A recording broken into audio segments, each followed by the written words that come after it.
Salutare și bine la un nou episod de Final Fantasy Exposed. Astăzi îți doresc să vorbesc cu voi referitor de ultima imagine postată de Scott Coster pe website-ul lui. După cum putem observa, cum am zis mai devreme, că și-a updatat site-ul legat de Final Fantasy, da?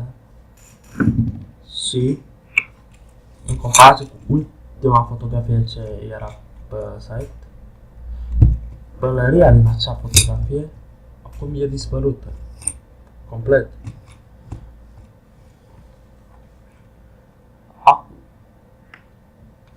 Toată lumea, chiar și eu, suntem de părere că asta înseamnă că Final Fantasy 4 să apară.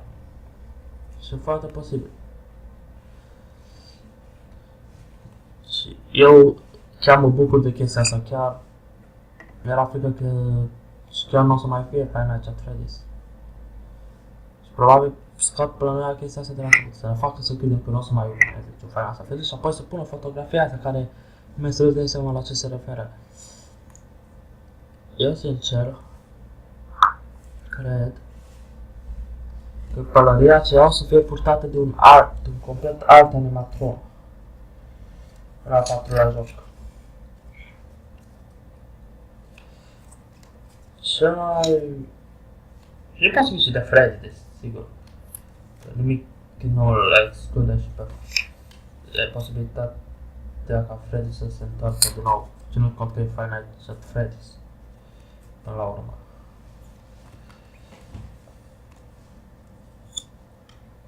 Însă asta cred eu că semnifică imaginea asta. Faptul că un animatron o să poarte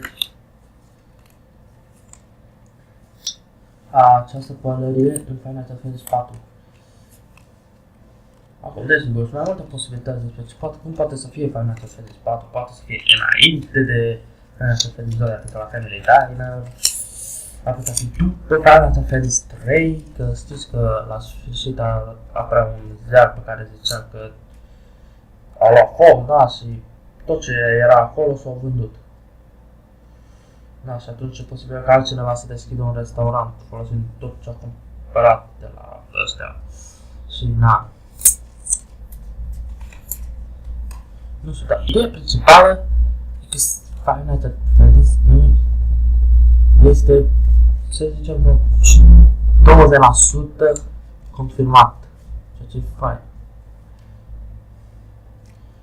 Puteți să lăsați în comentarii ce credeți voi despre chestia asta. Poate să nu are ceva în afară de faptul că o să mai fie un 4 și dacă chiar credeți că o să fie 4 un Final Fantasy 4. Cum credeți că o să fie? Sper că v-a plăcut acest episod. Ne vedem data viitoare. Pa!